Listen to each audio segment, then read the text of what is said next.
Welcome back to another video. Today we are going over the string method of growing tomatoes. This is something that I have never done. It was really cool. It was awesome. I'm going to show you exactly how we set it up. I hope you enjoy and stick around to the very end.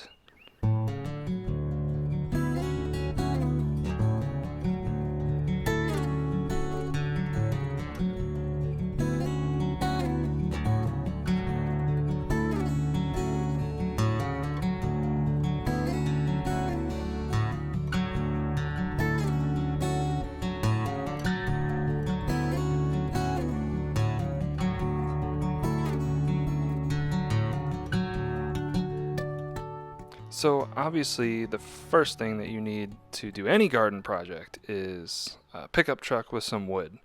Um, but okay, for real though, we are going to be using 2x4s that I ripped in half at a friend of mine's house. He has a table saw. I don't have a table saw, but so I found one.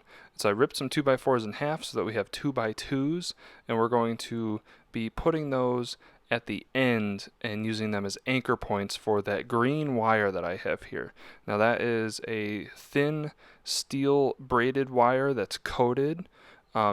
Just found it at Home Depot. It was relatively cheap. It was $29 for 100 feet, which is going to be more than enough here.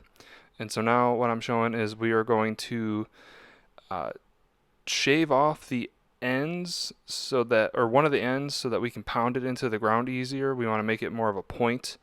And we're going to use these staples to hold the wire to the top and just pound it into the ground. That's what made sense to me when I was thinking through it in my head. And if we need to, we can put one stake in the middle and then run it through the eyelet there. We may need to do that. We didn't end up doing that, but we may need to in the future. So thankfully, we've got some extra pieces of wood there. So here, just showing one of my little spikes, essentially, that we were making. We're essentially carving like wooden pikes, like we were in Game of Thrones or something. And there's those four right there. And my good friend Jacob came out and he was helping me out with this.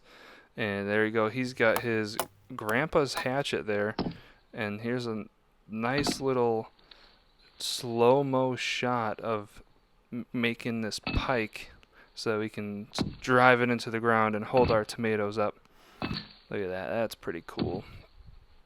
I thought it would be neat to get a little slow-mo shot in there, so that's what we did. Now, initially, we were very, very dumb, and I was just standing on these two overturned buckets and pounding the stake into the ground with a sledgehammer. So that was not the smartest thing to do. Learn from my mistakes. Don't do that.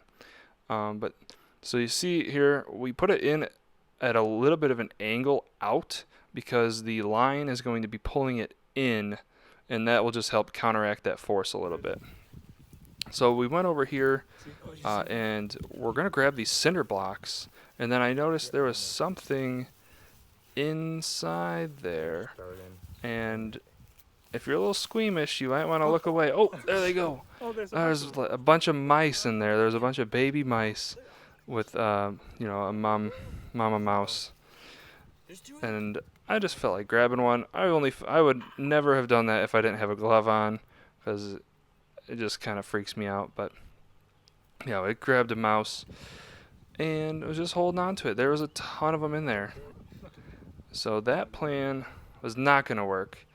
We were going to use the bench, how it's set up right here, and stand on that and try to pound the stakes in. But we got even smarter and went and grabbed a ladder. And that made it go so much easier.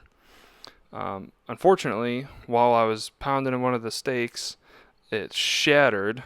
But fortunately, we had a couple extra ones because how I said we were going to put one in the middle as well. We decided not to do that, so we had some extra stakes, and everything ended up working out just fine. So now that we got all the stakes in, we're going to pound the wire into the top with the metal clip. or the metal staple that you saw in the very beginning of the video, and then we're just going to weave it back and forth. And this is what the first one is going to look like here. So Jacob is wrapping it around a little bit, maybe twice, just to have more of an anchor, because this is the very first one that we put in, so it's kind of the most important to be stable. So here you can see that we ran it across and then over, and then we're going to run it across like that. So that way, the reason why I chose to do it that way is so that we didn't have to cut the wire up as much, and we can only make one cut at the very end and then have the wire for another use in the future. So now that we've got all the wire strung up, we're going to take this twine, tie it up right above the plant on the wire, and then drop it down to the plant. So here's what that looks like. I did a double knot there at the top, and then just drop this down, then wound it around the plant gently, and then loosely tied it at the bottom. One of the things I saw online said that you could put stakes in there, but I just did a loose knot on the bottom. And here's what the final product looks like. I'm really happy with this, and I think it's going to be awesome. I can't wait to see how it works in the future and as the plants get taller. Stick around and watch for future videos. Hit that subscribe button, hit that like button, and thank you for watching.